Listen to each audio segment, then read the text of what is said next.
Welcome back viewers, you watching brass tacks. हमारे साथ मौजूद है हमारे डिफेंस एक्सपर्ट जैद हामिद साहब। सर, एक सवाल आपसे मैं करना चाहूँगी। बहुत सारे हालात पे हम बात कर रहे हैं इस वक्त, हालात हाज़िरा के हवाले से। आजकल के हालात में पॉलिटिकल पार्टीज का क्या रोल होना चाहिए और क्या वो अपना रोल किस तरह से प्ले कर रही हैं, इस बारे में आपके क्या व्यूज़ हैं? देखिए, आपके सामने है ये बात। आप सर्वे करवा के पाकिस्तान में देख लीजिए, 99% पाकिस्तानी सियासी जमातों को और उनके कायदीन को गालियां दे रहे हैं इस वक्त। यानी लिटरली कैसे, और इनको नजर नहीं आ रहा है कि पूरी कौम इन पर लानत कर रही है और इन पर थू-थू कर रही है। उस तमाम हरकतों की वजह से ये सारे सियासतदान कर रहे हैं इस वक्त। बिल्कुल, यानी लिटरली 1 साल हो गया पाकिस्तान में कोई हुकूमत नहीं है, इलेक्शन कराए महीने हो चुके हैं और ये लोग अभी तक कुत्ते और बिल्लियों की तरह लड़ रहे हैं आपस में। इन लोग को, और ये खतरात जो पूरी तरफ चारों तरफ मुल्क के फैलते चले जा रहे हैं, मुल्क में खुद को हमले हो रहे हैं। 2 जंगें मुल्क की सरहदों के अंदर हो रही हैं।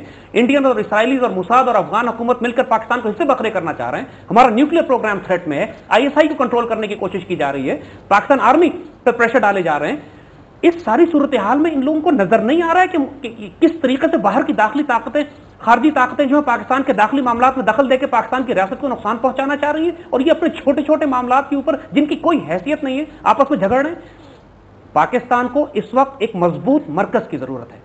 पाकिस्तान को इस वक्त एक मजबूत सेंटर की जरूरत है कि जो तमाम सूबों के ग्रीवेंसेस को दूर करे, थ्रेट एनालिसिस करे, इन सारी चीजों को जिसको हमने रिकॉग्नाइज किया और आइडेंटिफाई करवाया, इन सब चीजों को आइडेंटिफाई और रिकॉग्नाइज करके अच्छे तरीके से एक एक इशू को हैंडल करे। यकीन कीजिए सारे इश्यूज मैनेजेबल हैं, कोई प्रॉब्लम नहीं है, कोई खतरा अल्लाह के फजल से मुल्क को नहीं है।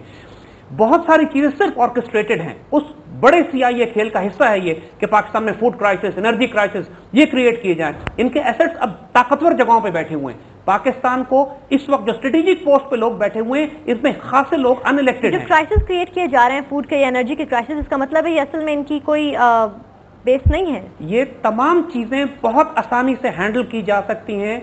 ये तमाम चीजें, पाकिस्तान के फॉरेन एक्सचेंज रिजर्व चंद माह में $7 अरब गायब हो गए। कहां गए किसी को नहीं मालूम है। पाकिस्तान के अंदर जो क्राइसिस हो रहा है, देखिए कि गवर्नमेंट ही नहीं है, गवर्नेंस कैसे होगी? बिल्कुल। तो ये सारे क्राइसिस तो उस वक्त होते हैं कि जब मुल्क में कोई मरकज ही ना हो। जब एक एक शख्स 5-5 वजारतें चला रहा होगा तो फिर कौन सी वजारत चलेगी यहां पर? ये प्लीज ट्राई टू अंडरस्टैंड, खतरात इतने बड़े नहीं हैं। एक साइकोलॉजिकल वॉरफेयर की जा रही है, एक मीडिया टेररिज्म भी है। ये तसव्वुर दिया जा रहा है कि पेशावर फॉल होने वाला है, कभी कहते हैं कि कराची पे जनाब तालिबान कब्जा करने वाले हैं, कभी कहते हैं कि जनाब बलूचिस्तान हाथ से निकलने वाला है, कभी कहते हैं कि जी पाकिस्तान के एटमी हथियार जो है दुश्मन के हाथ, दहशतगर्दों के हाथ में। ये सब मीडिया टेररिज्म है, ये सब दहशतगर्दी है जो साइकोलॉजिकल वॉरफेयर की जाती है, परसेप्शन वॉरफेयर की जा रही है कौम को डिमोरलाइज करने के लिए, और वो उसमें कामयाब भी हुए हैं। इन रियलिटी हम साफ बता रहे हैं, अल्लाह के फजल से कोई फेडरेशन को थ्रेट नहीं है। प्रॉब्लम्स मौजूद हैं, कौमों की तारीख में ऐसे वाकयात आते हैं, इसको हैंडल करना होता है, इनको फेस करना होता है। अभी तक दुश्मन इतना ताकतवर नहीं है कि पाकिस्तान की फेडरेशन को तोड़ के अलग कर दे। 1968 और 71 के क्राइसिस समझिए, सिर्फ एक सदर की दुश्मनी में दुश्मनों का साथ मत दीजिए, कि दुश्मनों का गेम प्लान मत फॉलो अप कीजिए और आपस के झगड़े जरा बंद कीजिए, क्योंकि अगर आप ये नहीं करेंगे तो ये बात बिल्कुल साफ नजर आ रही है कि जिस किस्म का क्राइसिस मुल्क में एक एनर्जी का और फूड का पैदा हो गया, जिस किस्म का गवर्नेंस क्राइसिस है, तो फिर या तो फिर एक जमीन पे, सड़क पे इंकलाब बर्पा होगा कि लोग इनको इनके घरों से निकाल कर सजाएं देंगे, या फिर वही होगा कि जो पाकिस्तान की तारीख में होता है कि फौज को मजबूरन दखल देना पड़ेगा। फिर से डिक्टेटरशिप और सब। अगर ये चाहते हैं कि इस सारे मामलात को तबाही से बचाएं, तो इस वक्त की जो हुकूमत और सियासतदान है, इनको अमेरिकन खेल बंद करना पड़ेगा, इनको तसादुम का रास्ता बंद करना पड़ेगा पाकिस्तान की सिक्योरिटी एस्टैब्लिशमेंट के साथ, और उनको तवज्जो देनी पड़ेगी उन इश्यूज के ऊपर, उस खेल पर जो CIA पाकिस्तान में क्रिएट कर रही है। अगर ये CIA का खेल खेलेंगे, देखिए पाकिस्तान के इस वक्त बड़ी बड़ी पोस्टिंग्स पे वो लोग बैठे हुए हैं जो इलेक्टेड नहीं है, जो लिटरली वॉशिंगटन से भेजे गए हैं पाकिस्तान की अहम जगहों पे बैठकर पाकिस्तान की पॉलिसीज बनाने के लिए, और ना उन्होंने ओथ लिया, ना वो किसी के आगे जवाब दें, और वो CIA प्लांटेड एसेट्स हैं। हमें नाम लेने की जरूरत नहीं है, आसपास देखिए आप खुद पहचान लेंगे उन्हें। ये सिचुएशन इस वक्त पाकिस्तान की बिल्ड हुई हुई है। खेल सारा ये है, तकफीरी और न्यूकॉन्स को एक दूसरे की जरूरत है। अफगानिस्तान से बैठ के वो तकफीरियों की मदद कर रहे हैं ताकि पाकिस्तान के अंदर कयामत बर्पा हो, और सब नेशनलिस्ट बलूचिस्तान लिबरेशन आर्मी के एसेट्स को भी एक मजबूत मरकज की बेशक जरूरत है। लेकिन अल्लाह के फजल से कोई खतरात अभी ऐसे नहीं है, क्योंकि अभी तक फौज मुस्तहकम है, फेडरेशन अपनी जगह पे मौजूद है, और जो अमेरिकन चाहते थे, जो उनके एसेट्स थे ऑन ग्राउंड, जिनकी वजह से इन्होंने तब्दीली लानी थी या पाकिस्तान को तबाह करना था, अल्लाह ने उन एसेट्स को बहुत चोट लगाई है, बड़ा नुकसान उनको हुआ है, तो लिहाजा घबराने की जरूरत नहीं है। लेकिन हमारी जनरल पब्लिक है वो बहुत ज्यादा अपसेट है। हम यही बात कह रहे हैं, घबराने की जरूरत नहीं है, दुआ भी कीजिए, बद्दुआ भी कीजिए। वो लोग जो पाकिस्तान के खिलाफ काम कर रहे हैं उनके लिए बद्दुआ भी कीजिए।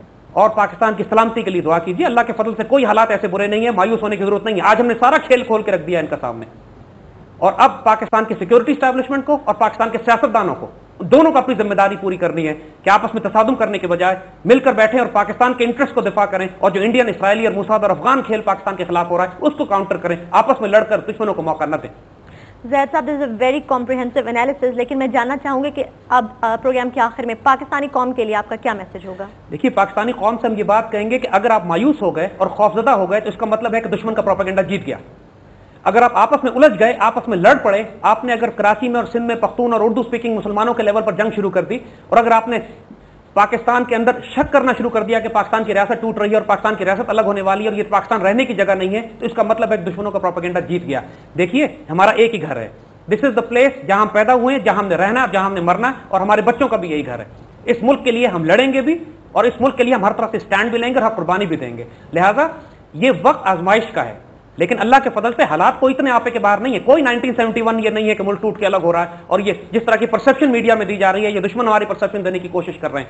امید رکھیں اس پاکستان کے ساتھ, حوصلہ رکھیے, یونائٹڈ رہیے, دشمن کے کھیل کو سمجھیے اور دیکھیے, آپس میں متحد رہیے, اور جو کنٹریبیوشن آپ اس ملک کے ساتھ کر سکتے ہیں. آپ تاجر ہیں تو پوری طرح تجارت میں کام کیجیے, اگر آپ کوئی سروسز دے رہے ہیں تو پوری طرح اپنا کام کیجیے اپنی سنسیئرٹی کے ساتھ, تاکہ دشمن جو ہماری سوشل اور سیوک لائف کو تباہ کرنا چاہتا ہے وہ اس میں ناکام ہو. اور حوصلہ رکھیے اور ایک دوسرے کو بھی حوصلہ دیجیے, کیونکہ بہت میسو کیمپین ہمارے خلاف کی جا رہی ہے. اس وقت ہم کمزور ضرور ہوئے ہیں, لیکن اللہ کے فضل سے دشمن اتنا طاقتور نہیں ہے کہ ہمیں ہڑپ کر جائے. وہ ابھی صرف پلاننگ کر رہا ہے, اس نے اپنے مہرے بٹھائے جگہ پہ, اور اللہ بھی ہماری تائید کر رہا ہے کہ جس طرح کشمیر میں اس نے ہماری مدد کی, جس طرح پاکستان کے اندر ان کے بڑے بڑے ایسٹس آپس میں ٹکرا گئے یا ان کے بڑے بڑے ایسٹس کو مار پڑی ہے اللہ کے فضل سے. تو فکر نہ کیجیے, حالات انشاءاللہ آگے ٹھیک ہونے والے ہیں, ٹھیک ہوں گے, لیکن سیاستدانوں کو بہت زیادہ ذمہ داری کا مظاہرہ کرنا پڑے گا, اور آپس میں جو اس وقت یہ لڑ رہے ہیں اور پوری قوم کے جو انٹرسٹ ہیں, پاکستان کے جو مفادات ہیں, کوئی سیاسی جماعت اس وقت ان کا دفاع نہیں کر رہی سوائے اپنے مقصد, اپنے مفادات اور اپنے ویسٹڈ انٹرسٹ کو پروٹیکٹ کرنے کے. ان کو ہوش میں آنا پڑے گا اور ڈریں اس وقت سے کہ جب اللہ کی پکڑ بھی آئے گی اور عوام کی پکڑ بھی ان کو ہوگی. تو ہم صرف یہی کہیں گے کہ حوصلہ رکھیں, انشاءاللہ خیر ہوگی. کوئی ایسے حالات خراب نہیں ہیں, لیکن اگر ہم مایوس ہو گئے تو پھر دشمن کامیاب ہو جائے گا, انشاءاللہ ہمارے ہاتھ سے خیر ہوگی انشاءاللہ. بالکل, بہت شکریہ زید صاحب. آج کے اس ڈسکشن کو ناظرین ہم یہیں پر کلوز کریں گے. ہم نے بات کی پاکستان کی داخلی سیکیورٹی کی صورتحال کے حوالے سے. آپ لوگ جاننا چاہتے کہ پاکستان میں کیا ہو رہا ہے, ڈیفینیٹلی آج کی ڈسکشن کے بعد آپ کو کافی کچھ اندازہ ہو گیا ہوگا. زید صاحب کی باتیں نہ صرف ایک رسکی باتیں انہوں نے بہت ساری کی, لیکن میں یہ بھی کہنا چاہوں گی کہ آپ لوگوں کی انفارمیشن میں بہت اضافہ ہوا ہوگا. رول آف میڈیا کے حوالے سے میں کہنا چاہوں گی ہم نے ایک سٹیپ لے لیا ہے, باقی ہم اپنے جو دیگر ہمارے ساتھیوں سے بھی ہم یہی امید کرتے ہیں کہ وہ اس چیز کو آگے پروجیکٹ کریں گے تاکہ پبلک اویئرنیس ہو اور یہ پاکستان جو ہے ہمیشہ قائم و دائم رہے. اگلے پروگرام تک کے لیے آپ سے اجازت چاہتے ہیں, انشاءاللہ اگلے پروگرام میں حاضر ہو کے کسی اور ٹاپک پہ آپ سے بات کریں گے. بہت شکریہ.